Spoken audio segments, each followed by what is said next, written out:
Buenas tardes a todos y bienvenidos al Ateneo número 559 del espacio de formación de la Residencia de Informática en Salud del Hospital Italiano de Buenos Aires. Mi nombre es Pierina Torrens, soy farmacéutica residente de primer año y en el día de hoy vamos a estar viendo una introducción al tema de bioseñales y biosensores. Este es el primero de una serie de 4 ateneos correspondientes a un nuevo track, en este caso de bioingeniería, coordinado por el doctor Alejandro Baiera. Y la siguiente presentación es una iniciativa del Hospital Italiano de Buenos Aires y tiene lugar dentro de una instancia de aprendizaje en el marco del programa de la Residencia de Informática en Salud. Durante el recorrido de este ateneo repasaremos qué son las bioseñales, qué tipos de bioseñales hay, qué son los sensores y cómo se clasifican los mismos, a qué hacemos referencia cuando hablamos de biosensores, cuáles son las características principales de estos y cómo se clasifican. Veremos algunos ejemplos de biosensores diseñados en los últimos tiempos y por último haremos un cierre y presentaremos al próximo ateneo. Empecemos.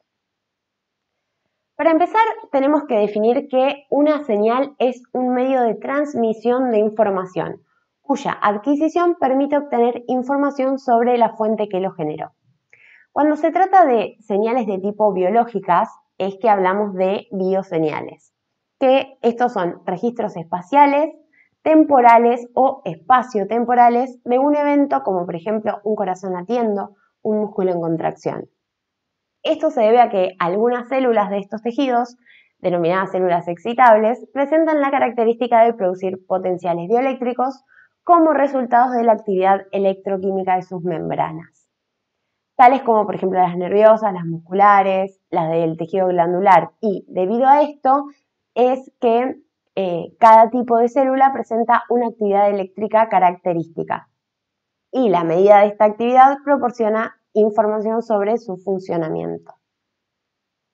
Tenemos entonces que la palabra bioseñal toma como objeto al objeto vivo en sí, más la función que lleva la información sobre el comportamiento o el estado del mismo. Por lo tanto, la captación de las bioseñales contiene información que se puede utilizar para comprender los mecanismos fisiológicos subyacentes de un evento o de un sistema biológico.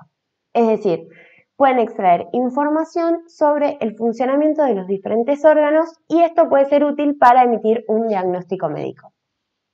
Como podemos ver en la imagen, tenemos algunos de los tipos de bioseñales que se usan comúnmente para diagnóstico, como con el tipo de información que brinda, su rango de amplitud y su frecuencia característica. Cuando hablamos entonces de tipos de bioseñales, tenemos 6 tipos de señales diferentes.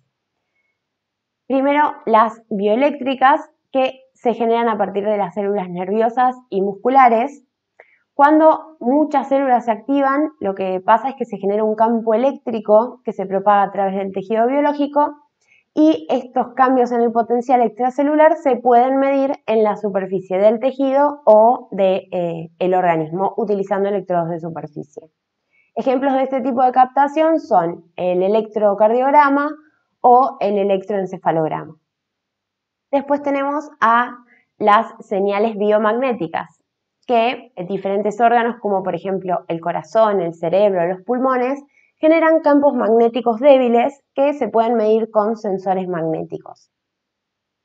El biomagnetismo es la medición de las señales magnéticas que están asociadas con una actividad fisiológica específica y que normalmente están vinculadas a un campo eléctrico acompañante de un tejido o de un órgano específico. Y es posible monitorear directamente la actividad magnética de los diferentes órganos, como por ejemplo del cerebro a través de una magnetoencefalografía. Luego tenemos las señales bioquímicas, que contienen información sobre los cambios en la concentración de varios agentes químicos en el cuerpo. La concentración de varios iones como el calcio y el potasio, los cambios en las presiones parciales de oxígeno y dióxido de carbono en el sistema respiratorio o en la sangre. Estas señales bioquímicas pueden usarse para una variedad de propósitos como por ejemplo determinar los niveles de glucemia, el nivel de glucosa, de lactato, de otros metabolitos y proporcionar información sobre la función de varios sistemas fisiológicos. Tenemos también las señales biomecánicas, que las funciones mecánicas de los sistemas biológicos, que incluyen el movimiento, el desplazamiento, la tensión, la fuerza, la presión, el flujo, también producen señales biológicas. Por ejemplo, un ejemplo de este tipo de señales biomecánicas es la presión arterial. Después tenemos las señales bioacústicas, que son un subconjunto especial de las señales biomecánicas que involucran vibraciones, es decir, que involucran movimiento.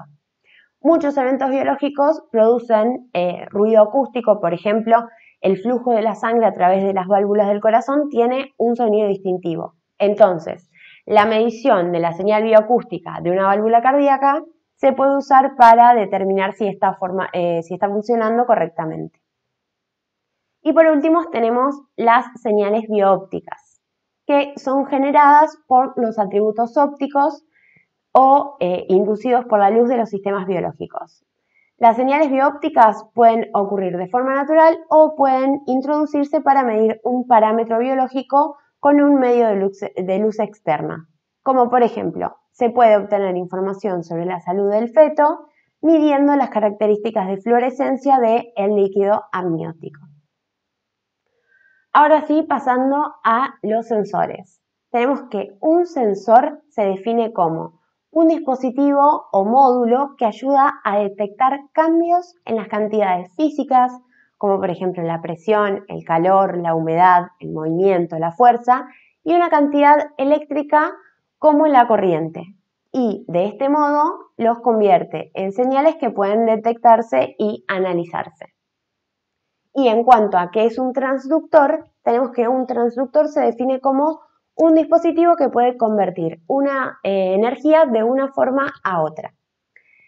Entonces, tenemos que un sensor ideal debe poseer ciertas características como por ejemplo, cierto rango, tiene que tener una buena calibración, buena sensibilidad, buena selectividad, linealidad, alta resolución, reproducibilidad, repetibilidad y un buen tiempo de respuesta. La clasificación de los sensores según las características tenemos que se clasifican en 4 grupos. Primero los activos y pasivos, que los activos necesitan de una fuente de energía externa para poder funcionar, como por ejemplo los micrófonos. Y estos tipos de sensores se denominan sensores paramétricos, porque la salida es una función del parámetro. Y tenemos que los sensores pasivos generan sus señales, pero no requieren energía externa, como por ejemplo los termopares. Y estos sensores se denominan sensores autogenerados. Después tenemos los sensores con y sin contacto. Los sensores de contacto requieren contacto físico de un estímulo, como por ejemplo los sensores de temperatura, mientras que los sensores sin contacto no requieren de dicho contacto, como por ejemplo los sensores ópticos, los magnéticos, los termómetros, entre otros. Después tenemos a los absolutos y los relativos, que tenemos que los absolutos, como por ejemplo el termistor y el medidor de tensión, reaccionan a un estímulo en una escala absoluta. Y los relativos, en cambio, detectan el estímulo relativo a una referencia física o variable, como por ejemplo un termopar. Y por último, tenemos a los analógicos y digitales.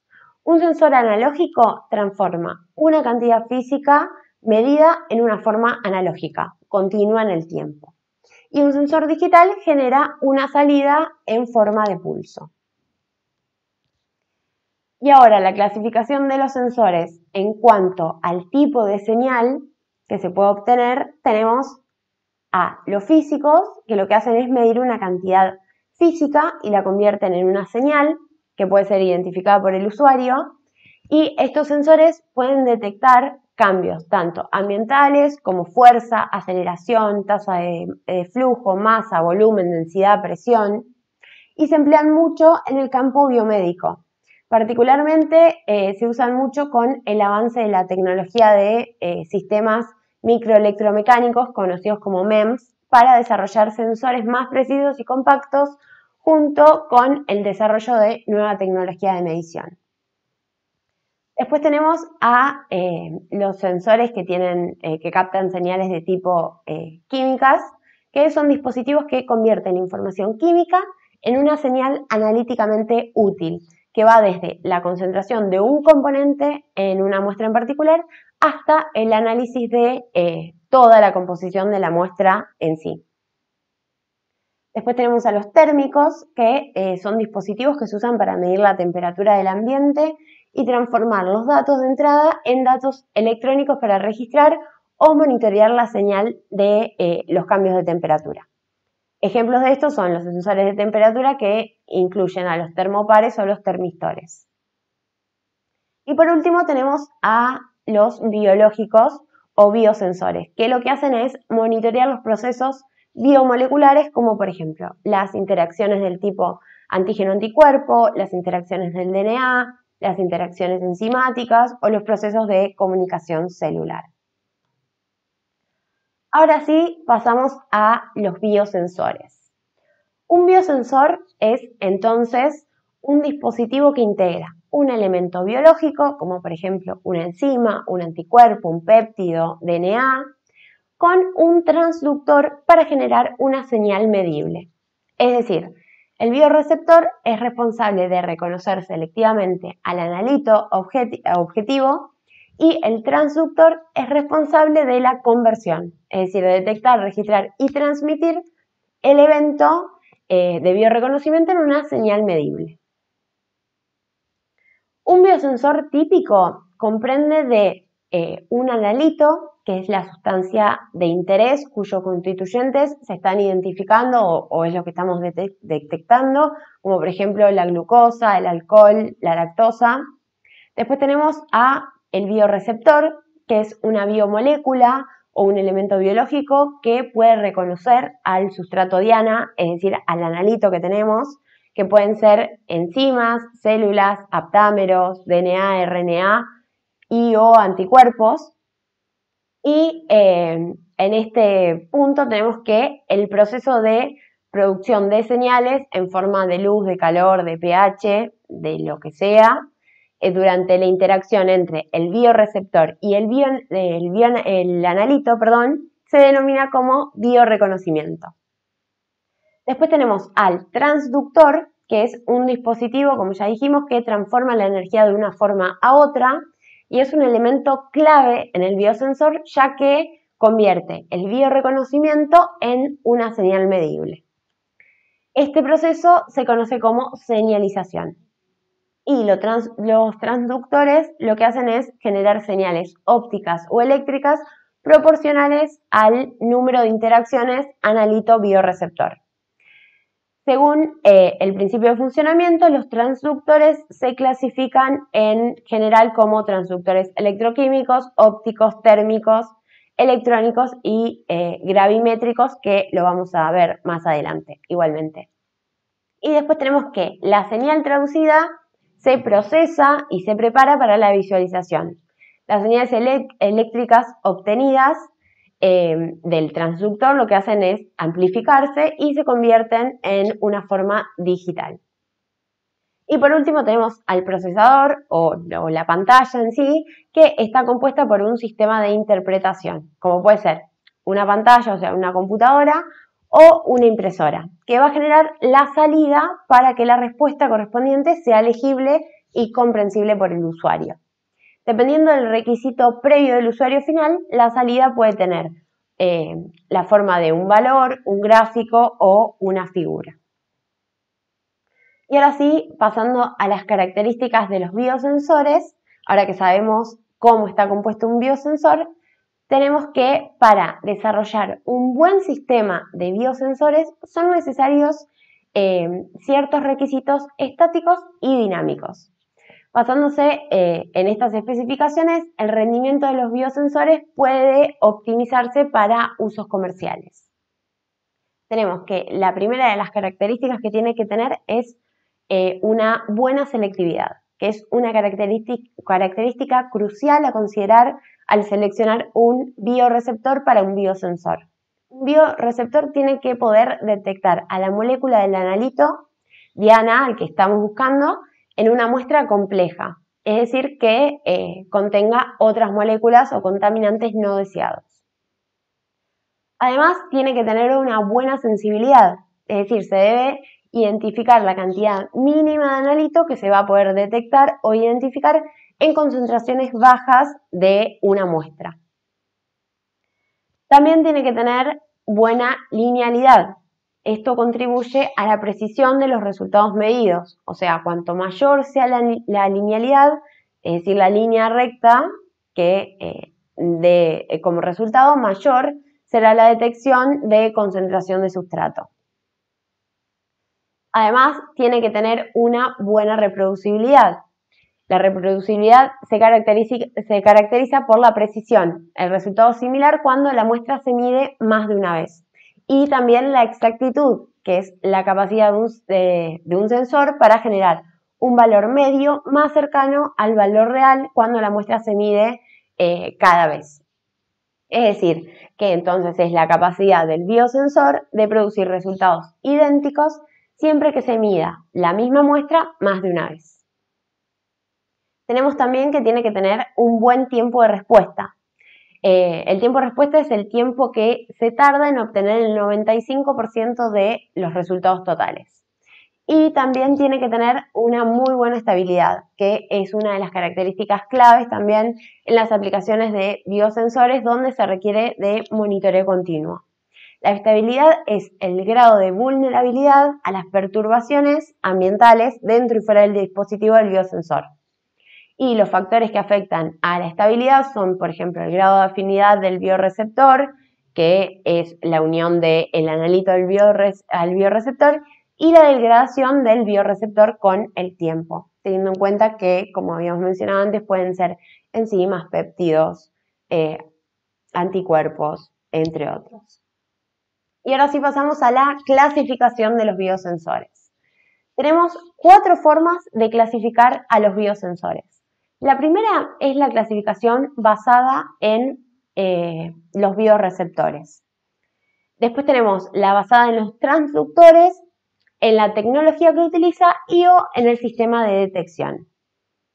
Según la clasificación basada en el bioreceptor, los biosensores se clasifican en enzimáticos, que son la clase de biosensores más comunes, en inmunosensores, que poseen alta especificidad y sensibilidad y son específicamente útiles en el diagnóstico.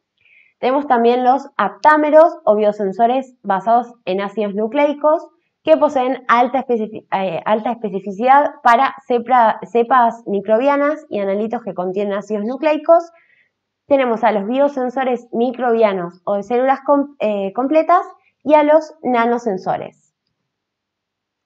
Y según el transductor, los sensores se pueden clasificar en electroquímicos, que son los más ampliamente investigados y utilizados por su alta sensibilidad, la selectividad y la capacidad de detección que tienen.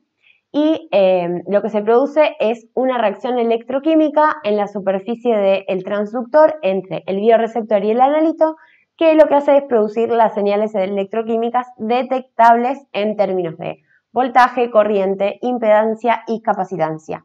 Y estos biosensores electroquímicos se clasifican en potenciométricos, amperométricos, impedimétricos, conductimétricos y voltamétricos.